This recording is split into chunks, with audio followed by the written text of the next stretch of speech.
Hello WhatsApp guys, क्या हाल है आप सभी के। तो स्वागत करता हूँ आप सभी का हमारे आज की नई वीडियो में।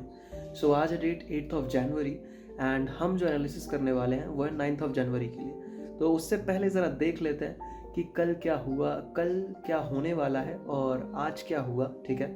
और जो कल मैंने प्रेडिक्शन दी थी उसका क्या हुआ आखिर। तो स्पॉइलर अलर्ट, पहले से ही बता दूं कि भाई कल की जो एनालिसिस थी वो थोड़ी फेल गई, ठीक है। क्योंकि हमने जो लेवल मार्कआउट किया था मार्केट ने उसे तोड़ा और उससे भी नीचे चली गई, ठीक है। हमें लगा था कि मुझे लगा था कि भाई जिस लेवल पे मार्केट है वहाँ से मार्केट जो है वो थोड़ी ऊपर जानी चाहिए। मैंने यहाँ पर लगभग यहाँ पर ही कोई समथिंग यहाँ का लेवल ही ऐसा मार्केट में नोट किया था। मैं अगर 5 मिनट पर जाऊँ, 1 मिनट बताता हूँ आपको। हाँ, ये वाला जो लेवल है ना, मुझे लगा था कि यहाँ से मार्केट जो है वो थोड़ा ऊपर मूव करेगी। मूव किया भी मार्केट ने, पर मार्केट ने अपना कोर्स ऑफ एक्शन नहीं बदला, बल्कि इसे तोड़कर फिर उसके बाद नीचे की ओर ही चलती बनी। तो वैसे भी मैंने कहा भी था आपसे कि यार ऐसा हो भी सकता है कि इस जोन को वो रिस्पेक्ट करे और ना भी करे, ठीक है। ऐसा हो सकता है और इसमें कोई बड़ी बात नहीं है, ठीक है।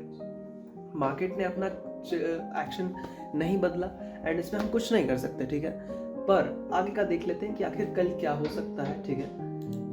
एक मिनट जरा मैं ड्राइंग्स हटा देता हूँ ये वाली। हाँ, तो जरा वनडे के टाइम फ्रेम पर अगर हम बात करें तो अगर आप देखोगे तो यार यहाँ पर मार्केट है ना, वो एक बहुत ही घटिया से रेंज में फंस रखी है और ये बहुत वक्त से फंसी हुई, ठीक है। यहाँ पर मैं आपको रेंज दिखाना चाहूँगा। ये देखो आप, इस रेंज में ये कब से फंसी हुई है, कब से फंसी हुई है ज़रा देखें हम। ये लगभग 12 नवंबर से, यानी कि अब लगभग 2-3 महीने होने जा रहे हैं। 2 महीना तो हो चुका है।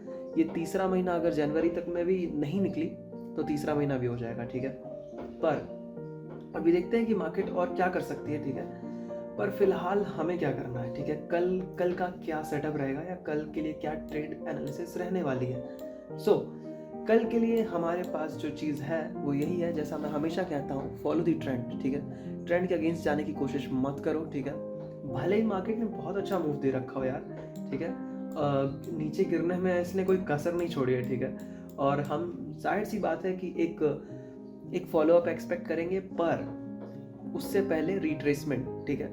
यानी कि मार्केट जो है थोड़ी सी ऊपर जानी चाहिए पहले, उसके बाद नीचे गिरे तो कोई बात नहीं है, ठीक है। लेकिन हम ऐसे ही अपने अंदाजे पे नहीं चल सकते ना, इसीलिए मार्केट अगर दिखाए कि वो रिट्रेसमेंट ले रही है या फिर ऊपर की साइड मूव कर रही है तब हम करेंगे, वरना आप डाउन साइड के ट्रेड्स के लिए ही ज़्यादा पॉजिटिव रहना या फिर डाउन साइड्स के ट्रेड को ही ढूंढना, ठीक है। उसके अलावा फालतू का दिमाग मत चलाना कि भाई मुझे कॉल की मोमेंटम मिल रही है। कॉल में बाइंग कब करनी है आपको? कॉल में बाइंग तब करनी है जब मान लेते हैं कि जैसे कि यहाँ पर गैप अप खुलता है, ठीक है। गैप अप खुला और फिर उसके बाद यहाँ इस लेवल को भी तोड़ देता है मार्केट और फिर उसके बाद थोड़ा सा फिर से रीटेस्ट करता है और काफ़ी वक्त बिताता है। देन उसके बाद 2-3 बार, जब 2 बार कम से कम 2-3 बार रीटेस्ट कर लेना इस जोन को एंड देन मूव ऊपर की ओर करने लगे, तब आप मार्केट में अपसाइड के लिए मूव मतलब एक छोटा मोटा कैप्चर कर सकते हो, ठीक है। कोई दिक्कत नहीं है, पर आप डायरेक्ट मत घुस जाना ऊपर के लिए, ठीक है। कि मतलब मार्केट खुलते के साथ ही आपने सीधा ले लिया, नहीं भाई। जा रहा है तो जाने दो, छोड़ दो उसे, ठीक है। क्योंकि अब हर मूव हम कैप्चर नहीं कर सकते, हमें अपने अपने जो भी सेटअप है उसमें फॉलो मतलब स्टिक रहना होगा। मेरा ये है कि भाई जिस तरफ का ट्रेंड हो मैं उसी तरफ लूंगा, ठीक है। वो पहली बार में मूव दे दे या फिर मेरा एसएल दे दे, कोई दिक्कत नहीं है मुझे। लेकिन अगर वो ऑपोजिट साइड में है, यानी कि मैं ऑपोजिट साइड में ट्रेड ले रहा हूँ, कॉल पुट डायरेक्शन है पर मैं कॉल की साइड ट्रेड ले रहा हूँ, तो फिर भाई मैं 2-3 बार रीटेस्ट होने का वेट करूंगा। कम से कम एटलीस्ट 2 बार तो मैं कोशिश करूंगा कि मार्केट उस जगह को या उस जोन को रीटेस्ट करे, ठीक है। उसके बाद वो ऊपर मूव करे तो मैं उसमें ट्रेड लेना प्रेफर करूंगा, वो भी कम एसएल और कम टारगेट के साथ, ठीक है। आप अपना एसएल कम कर दो और टारगेट कम कर दो, ठीक है। अगर आपको मतलब जाना ही है ऑपोजिट ट्रेंड के ऑपोजिट साइड में, ठीक है।